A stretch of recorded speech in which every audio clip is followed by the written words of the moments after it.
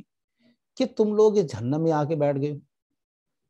کیا ایسا گناہ تم نے کر دیا تھا؟ تو آپ ذرا سنیں حضرت، ہم نماز کو بہت ہلکے میں لے لیتے ہیں۔ اس نے کہا کہ قالوا لم نکو من المصلین، ہم نماز نہ پڑھنے والوں میں سے تھے۔ گویا اب یہ چیز تو بالکل واضح ہوگی نا، اگر کوئی شخص یہ کہتا ہے کہ جناب آپ نمازیں نہ پڑھے، خیر ہے آپ حقوق العباد ادا کریں، یہ کریں وہ کریں، تو یہ قرآن مجید کا فیصلہ سن لیں۔ اس نے یہ کہا ہی نہیں کہ میں تو نماز نہیں پڑھتا تھا لیکن حقوق العباد ادا کرتا تھا، ٹھیک ہے۔ جہنم میں جانے کی اس کی وجہ یہی ہے کہ وہ صلاح قائم نہیں کرتا تھا،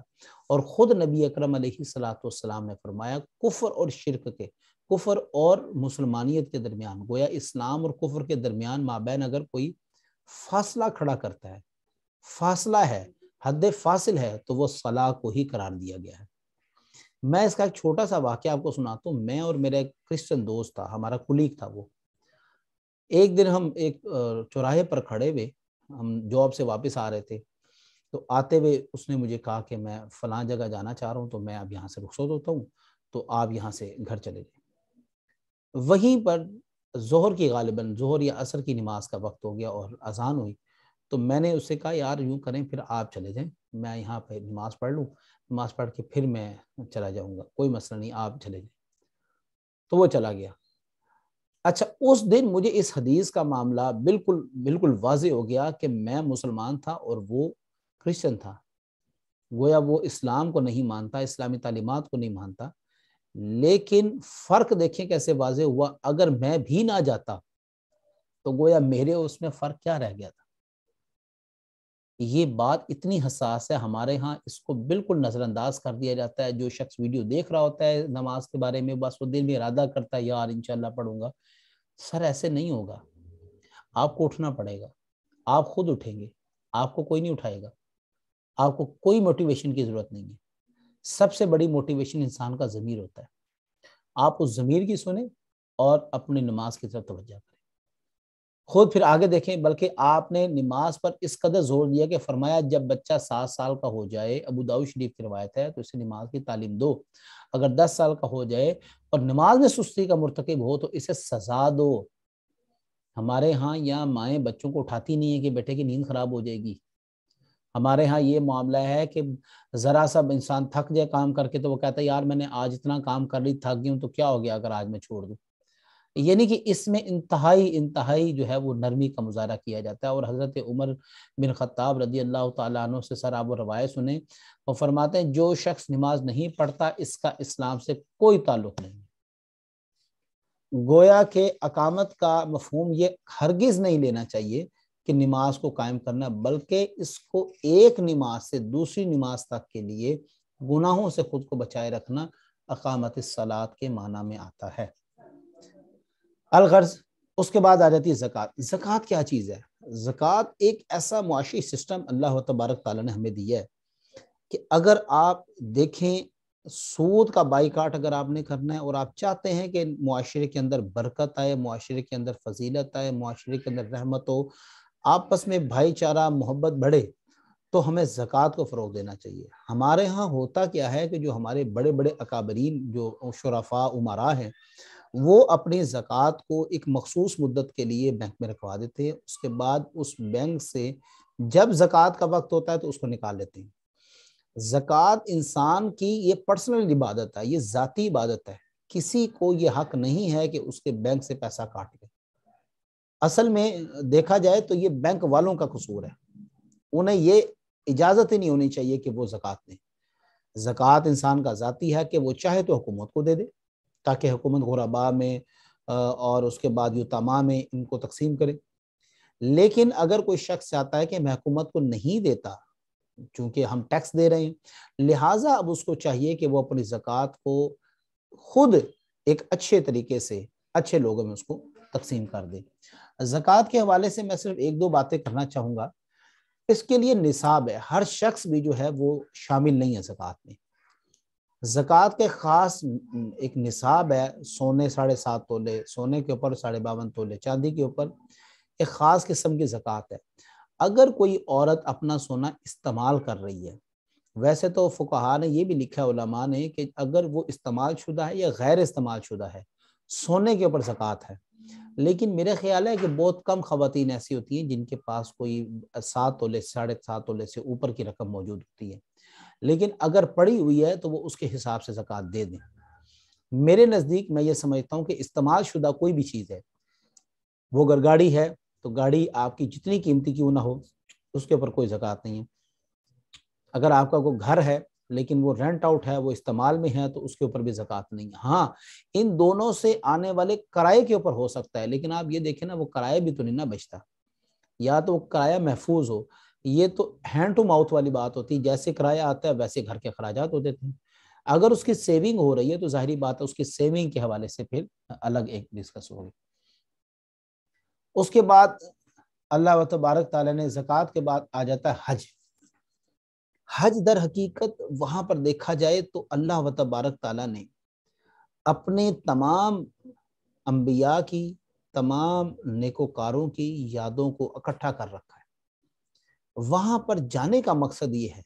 کہ، اور یہ ہر انسان کی خواہش ہے، اور خواہش بھی دیکھیں کس قدر خوبصورت خواہش ہے۔ میں ایک خاتون کو جانتا ہوں، انتہائی سینئر خاتون ہے، تقریباً 50 سے ابو ہے۔ مجھے بڑے اچھے سے یاد ہے، میں ایک دن ان کے پاس بیٹھا ہوا اور میں نے ان سے پوچھا کہ آپ مجھے حج آپ نے کیا تو آپ مجھے بتائیں کیا آپ کو تاثرات ہوئے۔ تو وہ فرماتی ہیں کہ مجھے بس اتنا یاد ہے کہ میں جب بیت اللہ شریف کے وہ صحن میں داخل ہوئی اور میری پہلی نظر کعبے پر پڑی تو میں اس سے پہلے بہت کچھ سوچ کے گئی تھی کہ میں یہ دعا مانگوں گی، یہ دعا مانگوں گی، لیکن ایسا ہوا نہیں۔ بلکہ ہوا کیا کہ جیسے ہی میں نے بیت اللہ شریف کو دیکھا تو میں جیسے سکتے میں آ گئی، میرے ہاتھ پاؤں جو ہیں وہ بالکل ٹھنڈے ہو گئے اور میں بیٹھ گئی، اور مجھے یاد نہیں ہے پھر وہ جو کیفیت تھی مجھ پر وہ کتنی دیر طاری رہی۔ تو سامعین محترم، یہ حقیقت ہے کہ بیت اللہ کا حج کرنا یہ بڑی سعادت کی بات ہے، اور خود دیکھیں نبی کریم علیہ الصلوۃ والسلام نے فرمایا حج مبرور کی جزا سوائے جنت کے کچھ نہیں۔ متفق علیہ، بخاری مسلم نے اس کو نقل کیا ہے۔ اور ایک دوسری حدیث میں آپ صلی اللہ علیہ وسلم نے فرمایا حج کرنے کے بعد انسان اس طرح گناہوں سے پاک ہو جاتا ہے کہ گویا وہ آج ہی پیدا ہوا ہے۔ یہ بھی بخاری مسلم میں نقل ہے۔ اور حضرت علی کا ارشاد ہے کہ جو شخص قدرت و طاقت کے باوجود حج نہیں کرتا وہ خواہ یہودی ہو کر مرے یا عیسائی ہو کر مرے، اس سے اسلام کو کوئی کنسرن نہیں ہے، یعنی اسلام پر اس کا خاتمہ کا امکان ہی نہیں ہے۔ اب یہ دیکھیں کہ ایک انسان کے پاس پیسہ ہے، اچھا یہ پہلے میں اوپر والی بات کلیئر کر دوں ذرا، یہ پھر رہ جائے گی کہ حج کرنے کے بعد انسان گناہوں سے، یہ ہمارے ہاں ایک ٹرینڈ ہے، ہمارے ہاں لوگ سمجھتے ہیں کہ ہم نے حج کر لی ہے، اب اس سے مراد یہ ہے کہ اب ہم جو مرضی کرتے رہے ہم بالکل گناہوں سے پاک ہو گئے۔ ایسا نہیں حضرت، اس میں مراد یہ ہے کہ جو شخص حج کر لیتا ہے وہ صرف گناہ معاف ہوتے ہیں جو اللہ اور بندے سے متعلق ہوتے ہیں، لیکن جو انسان کا انسان کے ساتھ، اللہ کی مخلوق کے ساتھ تعلق ہے، اس کے ساتھ اس کا معاملہ ہے وہ معاف نہیں کیا جائے گا until unless کہ کیا ہوگا، وہ جب تک اس سے معافی نہیں مانگ لے گا۔ اور ہمارے پاکستان میں خاص طور پر بر صغیر میں جو ٹرینڈ ہے وہ یہ حج سے پہلے جاتے ہوئے ہر اس شخص کو ملیں گے جس سے وہ نہیں بھی ملنا چاہتے تھے، معافی مانگیں گے، یہ کریں گے، وہ کریں گے، واپس آ کے کوئی پتہ نہیں۔ پھر وہ بیچارے لوگ جا رہے ہوتے ہیں کہ جناب وہ آئے ہی نہیں، ساڑھے آئے ہی نہیں، وہ خود جا رہے ہوتے ہیں، پھر جا کے کھجورے میں پانی لے کے آ رہے ہوتے ہیں۔ تو یہ ہمارے ہاں تو خیر ٹرینڈ ہی حج کا اور ہے نا، ہمارے ہاں تو اس کا مطلب اور مقصد ہی حج کا تبدیل کر دیا گیا۔ یہ مطلب اور مقصد ہرگز نہیں تھا۔ حج سے مراد تو یہ ہے کہ انسان اپنے ایمان کے اعلیٰ منصب پر فائز ہے، اور اب وہ جاتا ہے اپنے وہاں پر گناہوں کی بخشش کرواتا ہے جو اس سے چھوٹ گئے تھے، اس کی عبادات یا ریاضات جو بھی تھی۔ لیکن یہاں پر ہمارے دیکھیں صبح سے لے کے شام تک ہم لوگوں کو تکلیف پہنچانے میں، کاٹنے کو دوڑتے ہیں، اور شام کو یہ سوچتے ہیں کہ اب جائیں گے اور ہم حج کر کے آ جائیں گے، ہمارے تمام معاملات درست ہو جائیں گے۔ ایسا نہیں۔ اب جس شخص کے پاس پیسہ ہے، اس میں دو باتیں حضرت علی کا جو ارشاد ہے، اور حضرت عمر کا بھی پڑھ لیتے ہیں، فرماتے ہیں کہ میرا ارادہ ہے کہ میں اپنے کارندوں کو ملک کے اطراف میں بھیج کر ان لوگوں کا پتہ چلاؤں جو استطاعت کے باوجود حج نہیں کرتے، تاکہ ان پر جزیہ مقرر کر دوں، ٹیکس لگا دوں، اور ایسے لوگ مسلمان نہیں، یہ لوگ مسلمان نہیں۔ اب آپ دیکھیں ایک شخص کے پاس تو پیسہ ہے لیکن وہ حج نہیں کر رہا، اور اس کی اتنی سزا ہے، لیکن اب جو بلا ضرورت حج کر رہا ہے، ضرورت نہیں ہے، حج کر لی ہے، ایک دفعہ فرض تھا بس ٹھیک ہے، اب چاہیے تو اس کو اپنی رقم اپنے محلے کے اپنے گرد و نواح میں دیکھے، کوئی غریب بچی ہے، کوئی غریب بچہ ہے، کسی کا اسٹڈی کا ایشو ہے، کسی کی شادی کا ایشو ہے اور مسائل ہیں، ادھر نہیں خرچ کریں گے، ہر دوسرے تیسرے مہینے جا کے وہ عمرہ حج کر کے آ جائیں گے، عمرہ حج کر کے آ جائیں گے، یہ بھی اسراف میں آ جاتا ہے، اس پر بھی ہمیں تھوڑی توجہ کرنی چاہیے۔ اس کے بعد آخری ہمارے پاس ہے جی رمضان، صوم و صلات، صوم آ جاتا ہے، صوم و رمضان کہ رمضان کے روزے، اس میں اتنا تقوی ہے، لیکن اس کی بھی بدقسمتی سے ہمارے ہاں پریکٹس یہ ہوتی ہے کہ لوگ روزہ رکھتے نہیں، کہتے نہیں میرا تو جسم کانپتا ہے، تو بھائی میرے روٹی کھا لو نا،